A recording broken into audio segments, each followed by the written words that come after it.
आज की ये कहानी है भारत को कई टुकड़ों में बिखरने से बचाने वाले अधिकारी की। इन्हें आप लोग अपनी स्क्रीन पर भी देख रहे होंगे।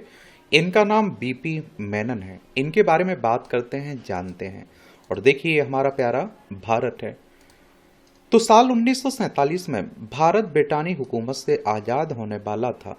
54 वर्षीय भारतीय सिविल सर्वेंट बीपी मेनन पूरी तरह थक चुके थे।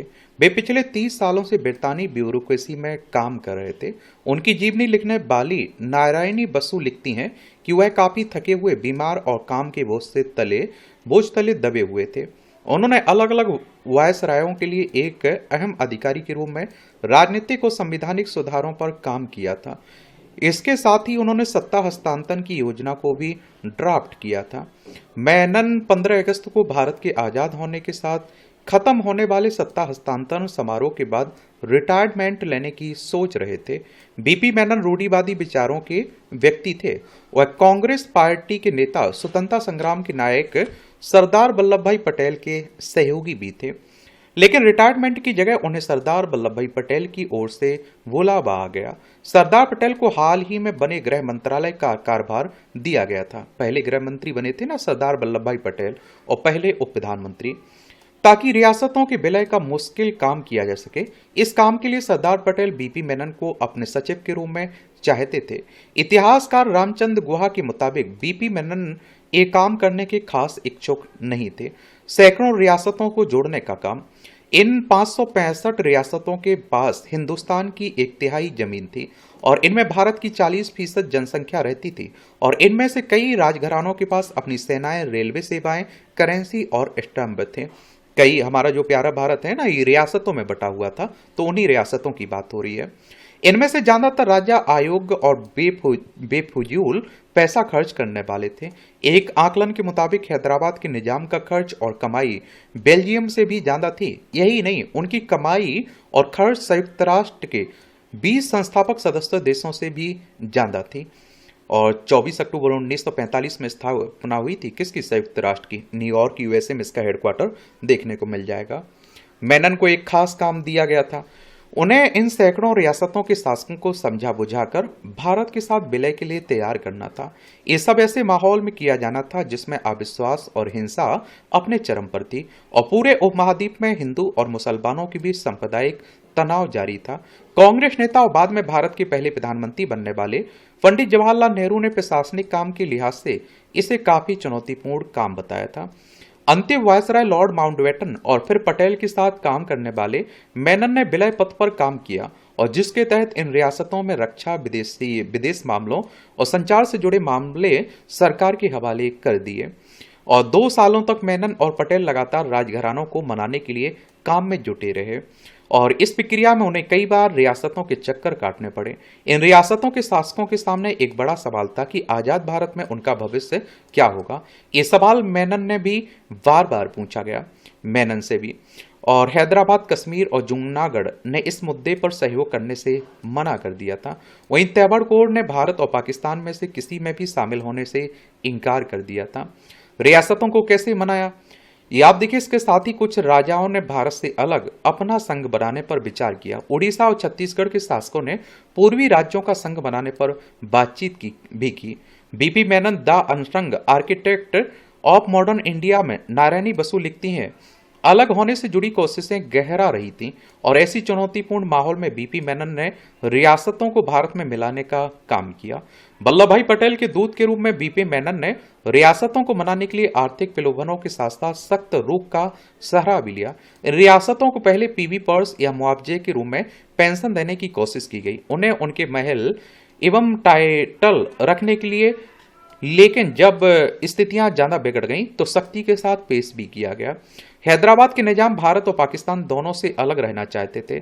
ऐसे में विद्रोहियों को शांत करने के लिए सितंबर में भारतीय सेना को हैदराबाद भेजा गया। भारतीय सेना ने जूनागढ़ पर भी हमला किया, और जिसके मुस्लिम शासक ने पाकिस्तान के साथ जाने का फैसला किया था। जो पाकिस्तान देख रहे हैं ना, 1947 तक भारत का हिस्सा हुआ करता था। इसके बाद एक जनमत संग्रह कराया गया जिसमें स्थानीय लोगों ने भारी मतों के साथ भारत के साथ विलय पर सहमति जताई। मेनन जब कश्मीर ये बताने के लिए गए कि पाकिस्तान से आए कबायली लड़ाकों ने रियासत पर हमला कर दिया। उस वक्त महाराजा हरि सिंह सो रहे थे। हमले की बात सुनकर कश्मीर के महाराजा ने भारत के साथ कश्मीर को विलय करने के लिए तैयार हो गए। विलय पत्र पर हस्ताक्षर किए। 2 साल के भीतर 500 देसी रियासतों को मिलाकर 14 नए राज्य बना दिए गए, जो कि एक बड़ी कामयाबी थी। वासु कहती हैं कि रजवाड़ों के प्रति पटेल की खुली अवमानना पर दरअसल बीपी के व्यक्तित्व में बसी चतुराई, अक्खड़पन और बेरहमी का असर देखा जा सकता है। भारत के एकीकरण से पहले ये आप देखिए मेनन भारत के एकीकरण का काम शुरू होने से पहले ही एक अहम अधिकारी बन चुके थे। उन्होंने बेहद कम समय में अपने टाइप राइटर पर 1947 में भारत पाकिस्तान की सरकार को सत्ता सौंपने की योजना का प्रस्ताव तैयार किया था। इसी के आधार पर हुए समझौते के तहत 3 महीने बाद ब्रिटेन ने भारत छोड़ा और बासु बताती हैं कि उन्होंने एक काम मात्र 4 घंटों में किया और जिससे दक्षिण एशिया इतिहास को बदल दिया। एक उल्लेखनीय उपलब्धि थी। मेनन ने अपने जीवन में जो कुछ हासिल किया उसके बारे में उन्होंने सपने में भी नहीं सोचा होगा। जिंदगी में कभी भी कॉलेज नहीं जाने वाले बीपी मेनन ने जिंदगी की शुरुआत एक सोने की खान से की थी। इसके बाद वह धीरे धीरे सिविल सर्वेंट जैसे उच्च पद पर पहुंच गए। ब्यूरोक्रेट के रूप में उनके 37 साल लंबे करियर में भारत ने गुलामी से आज़ादी हासिल करने का कठिन सफर तय किया। वह सिविल सर्वेंट वाले विशेष कार्डर से नहीं आते थे। उन्होंने ब्रिटानी ब्यूरोक्रेसी में एक टाइपिस्ट, स्टेनोग्राफर और क्लर्क के रूप में काम करना शुरू किया था। सालों तक सरकारी दफ्तरों में के बड़े और धुएं भरे कमरों में अधिकारियों के आदेशों को लिखने और नेताओं के बीच गंभीर बातचीत सुनने से मेनन ने काफी कुछ सीखा। मेनन ने ब्रिटानी विदेश मंत्री एडविन मॉन्टेग्यू को श्रेय देते हुए बताया कि उन्होंने उनसे पत्र लेखन और फाइल आगे बढ़ाने से आगे बढ़कर कुछ करने के लिए कहा था। इसके बाद आने वाले सालों में मेनन को अलग अलग तरह के काम दिए गए।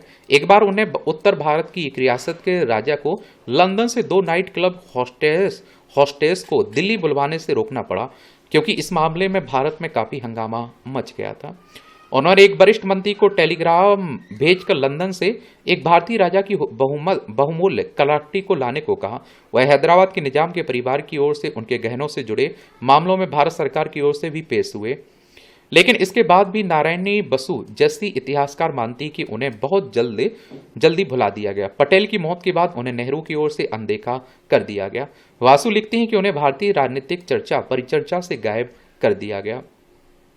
75 साल की उम्र में 2 शादियों से हुए 3 बच्चों को पीछे छोड़कर जाने वाले बीपी मेनन की अंत्येष्टि भी छोटी और निजी स्तर पर हुई, वैसे ही जैसे भी अपनी जिंदगी में रहे। मेनन एक ब्यूरोक्रेट होने के साथ साथ संकट मोचक और भारत के एकीकरण का ड्राफ्ट लिखने वाले अधिकारी के साथ साथ बहुत कुछ थे।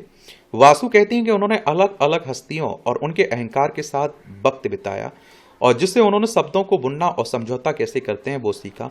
इस सीख के मुताबिक उन्होंने खुद को तैयार किया। मेनन होते तो कहते, अगर आप सबसे नीचे से शुरू करते हैं तभी आप सीख सकते हैं। तो देख रहा है, ये कहानी है बीपी मेनन की, यानी आप लोग अपनी स्क्रीन पर देख रहे हैं ना। हमारे देश के पहले गृह मंत्री कौन थे? सरदार वल्लभ भाई पटेल। ये जरूर याद रखिएगा। और पहले प्रधानमंत्री पंडित जवाहरलाल नेहरू। ये सब आप जानते हैं कि नहीं जानते? बिल्कुल जानते होंगे। पहले राष्ट्रपति आप सभी जानते हैं कि कौन थे? डॉक्टर राजेंद्र प्रसाद। बीपी मेनन का जन्म 30 सितंबर 1893 में हुआ था। उनकी मृत्यु 1966 में हुई थी। राव बहादुर वप्पला पंगुनी मेनन इनका पूरा नाम था। देख रहे हैं, गजब नाम। धन्यवाद।